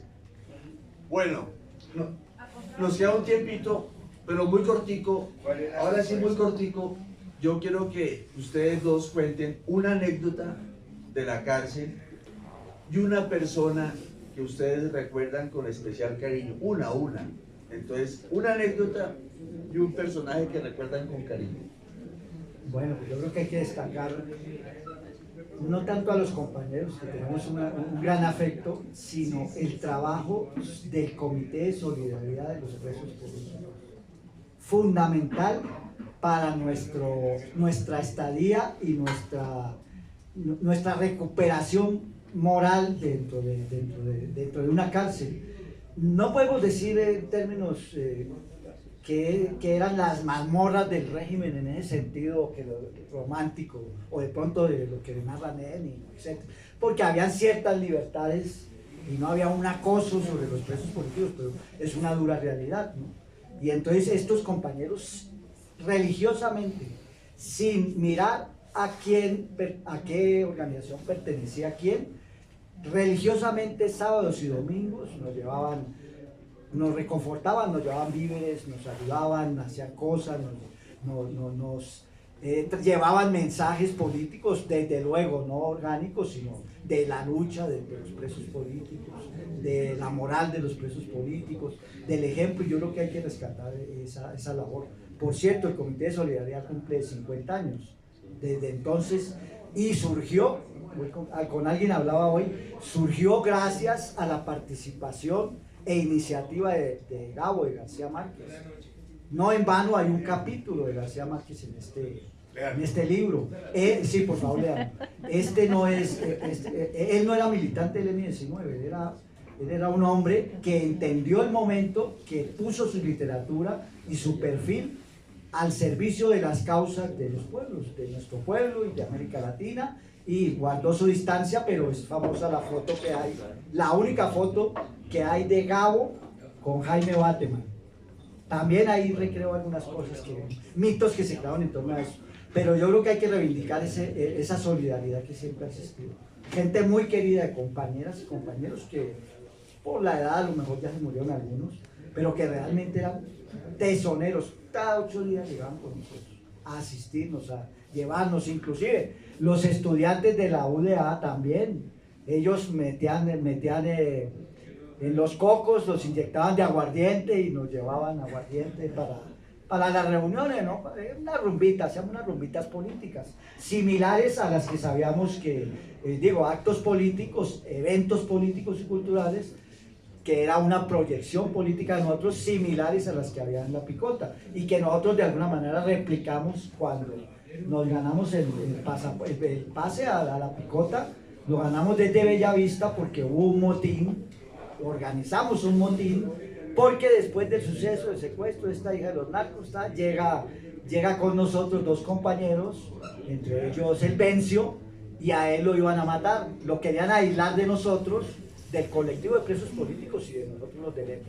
Y entonces lo querían aislar y, no hermano, no, eso aquí, y se armó, prendimos el motín, y fue un motín que yo creo que literariamente, ya para los que lo quieran leer así, yo creo que es un punto climático de esa novela y de esta historia también, porque los presos políticos vuelven a reivindicar, no las banderas nuestras, nosotros impulsamos con un concepto de que los presos sociales, así denominados, o los presos comunes, que no nos gustaba llamarlo así, los reivindicamos y los hicimos partícipe, y participaron con nosotros en la lucha de esas banderas, por evitar los golpes, las agresiones, por las groserías a la visita femenina, a las mujeres, etcétera, ¿no? La represión que había ahí interna. Entonces eso también es bastante valioso de rescatar. Yo rescataría a un compañero que cayó preso del EMI, un operativo que hicieron en Medellín, y que le decíamos la chimba Lola, porque él a toda hora decía la chimba Lola, entonces se quedó así. Pero él salió libre y lo desaparecieron. Apareció tirado por allá en un basurero, me dolió mucho porque era un gran ser humano. Ese como punto 1. Punto 2, rescato también una cosa que creo que aprendimos ahí, es que las condiciones no hay que esperar para crearlas, sino que están creadas. Cuando hicimos el motín, eso fue un hecho, hay que hacer, hay que asumir la dirección en los hechos, nosotros nos tomamos el patio y comenzamos y desarrollamos un proceso y un motín de 2 días, ¿sí? No hay que esperar, sino hay que actuar. Yo creo que si algo tuvimos y tenemos, y creo que nos queda de esa historia, es el ejercicio de la acción, ¿sí? De la acción como el hecho, digamos, transformador. Las transformaciones no se hacen pensando, se hacen actuando. Eso me parece que es muy importante y que creo que vale la pena rescatar, ¿sí? Y lo otro, pues la experiencia de los días que estuvo con nosotros el Bencio, pues fue muy enriquecedora. Realmente el Bencio siempre fue un gran comandante, ¿sí? Un gran ser humano, y creo que ese tiempo que pasamos con él, que fue corto allá, pues porque nosotros terminamos negociando ese tema con el propio director nacional de prisiones, el que negocia con nosotros, el propio director nacional de prisiones. Y el asesor era un compañero que había sido de él, ¿sí? que ha sido mi compañero, un compañero de lucha. ¿Cómo se llama? Él se llama Rafael Caicedo, ahora es uribista. No lo perdimos. No sé cuál, la última vez votó por Duque, después no voy a hablar con él. Pero, pues sí, pero quiero decir es que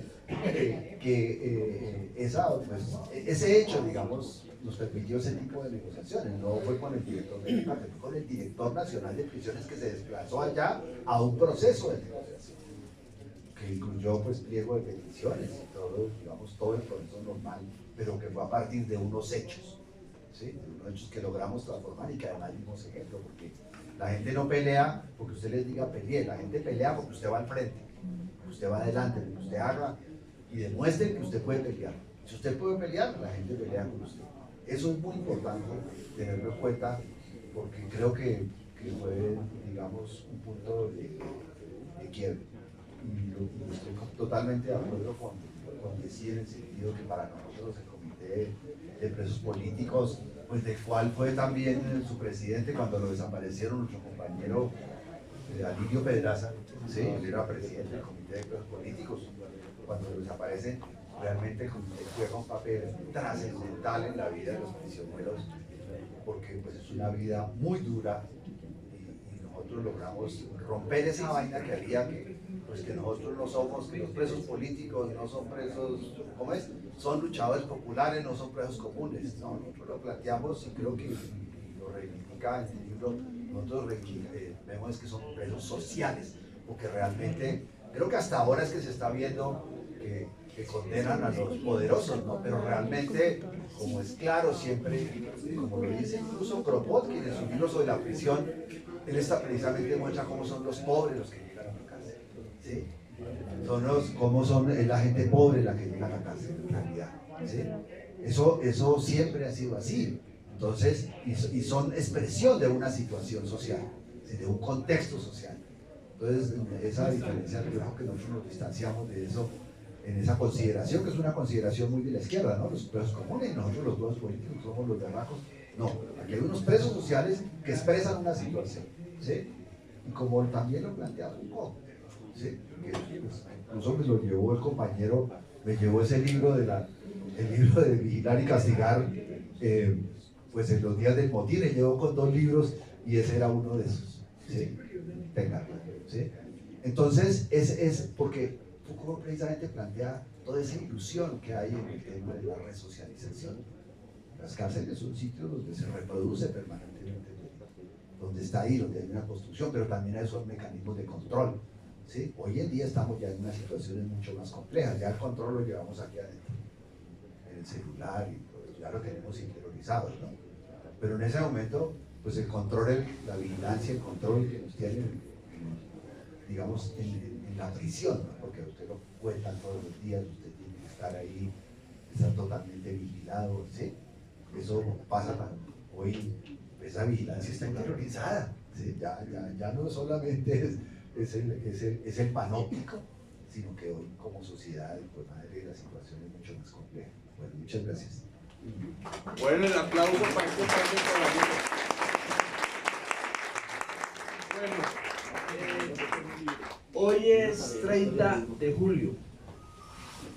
Yo tengo un relato en el que creo, y es que el 24 de julio de 1985 estaba cumpliendo años Álvaro Fallar, de quien Javier Correa va a hacer una maravillosa biografía en el próximo 5 años. Entonces ya él se comprometió de que en el año 2030 vamos a tener esa biografía bien hecha. Vamos a buscar la plaquita para que se pueda dedicar a eso. El 24 de julio del 85, Álvaro, que era del 45, ¿cierto, Javier? Era del 45, estaba cumpliendo años. Y ese día se encontró, creo que en el barrio La Macarena, con Alfonso Yaquín y el compañero Tico Pineda, que me contó a mí la historia. Y Tico no me va a regañar porque él ha dicho que sí, que él me la contó. Tomándose unos whiskies, el compañero Alfonso Yaquín le dijo: ante esta traición del gobierno que nos ha traicionado en esta paz que estamos tratando de construir, ya en ese momento habían hecho el atentado contra Navarro, la Negra Vázquez, Eduardo Chávez, ¿cierto? En Cali. Ya se había roto la tregua. Entonces, en esa reunión, Alfonso Yaqui plantea la demanda armada ante la Corte Suprema de Justicia. Yo creo en ese relato, ¿cierto? Yo creo en el relato que hizo Tico, diciendo el 24 de julio, cuando estaba cumpliendo años, Álvaro, nos reunimos en la Macarena, Yaqui, Tico, yo, no sé quién más, y ahí Yaqui dijo, hagámosle una demanda armada a este gobierno. Entonces, ya hoy estamos a 30 de julio, ya la idea estaba en la cabeza del comandante general del M-19. Vienen los hechos del Palacio de Justicia que se cumplen 40 años, que va a ser una fecha importante en el debate de la memoria. Las memorias son un campo de disputa, ¿cierto? Son un campo de... Entonces, en ese sentido, tenemos una invitación. Queremos que Sebastián nos ayude a ver si nos prestan un saloncito de hoy en 15 días. No sé, Sebastián nos confirma si nos puede prestar este salón o un salón para que hablemos qué vamos a hacer con esta memoria de los 40 años, ¿cierto? Aquí está Miguelito, hay muchos compañeros del M, ya les hemos hablado con Julio también, a ver si hacemos una reunión el próximo miércoles 13 de agosto. Sebastián nos confirma si nos puede prestar el salón, pero entonces váyanse todos con la idea de que vamos a reunirnos el 13 a pensar qué vamos a hacer, ¿cierto? Ya hay muchas ideas, ya deben de haber, como el M es así, ¿cierto? De combos, de ideas, de temas, pero el Palacio no es un tema del M, el Palacio es un tema del país, ¿cierto? Entonces quedan ustedes cordialmente invitadas e invitados. 13 de agosto a las 5, para que le echemos cabeza qué se ha hecho de la memoria, qué falta. Yo, por ejemplo, creo que falta, y una vez lo propongo, unos pequeños videos, 3, 4, 5 minutos, de los compañeros y compañeras que murieron en el Palacio de Justicia. Son 32, 33, no sé. Yo creo que esa memoria se puede, esa memoria está construida, se puede construir. Entonces yo creo que se pueden hacer 1000 cosas, pero yo por ejemplo tengo la idea de que hagamos unos pequeños videos de los compañeros y compañeras que murieron ahí. Yesí tiene 30 libros, valen 50.000 pesos. 50.000 pesos, hay veces no los tenemos en el bolsillo, pero si se pueden juntar 2 o 3 para comprar un libro de los que se conozcan, no, y lo comparten. Entonces, por favor, no dejen que Yesí se lleve los libros. Nuevamente un aplauso y gracias a todas ustedes. Yo quería rememorar, o quiero a su compañero Santiago, a él lo desaparecieron en el año, estamos hablando del año, calculamos diciembre del 84, en los límites entre Chocó y Antioquia. Estaba en una misión de organizar un frente que después estuvieron allá con el Pérez, ellos fueron los primeros que llegaron. Se dice que fueron mutilados. El compañero Gracia, Nelson Gracia Maecha, pues me parece importante recordarlo porque era una persona pues, que siempre estuvo en todo este proceso y ha sido doloroso todo eso porque no hemos podido saber qué fue lo que pasó realmente y se nos pierde la huella más o menos en ese periodo. Y pues dicen que fue el ejército y que además lo mutilaron. ¿Sí? Su hermana murió en el Palacio de Justicia, un compañero muy valioso para la organización.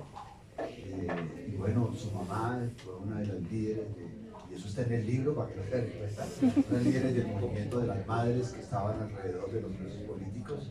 Entonces por eso me parece importante hacerle un homenaje a él y recordarlo en este momento, porque realmente él fue una gran persona. Además era un artista, le gustaba la música llanera, era bailarín y tenía como 20 novias. Muchas gracias. Muchas gracias.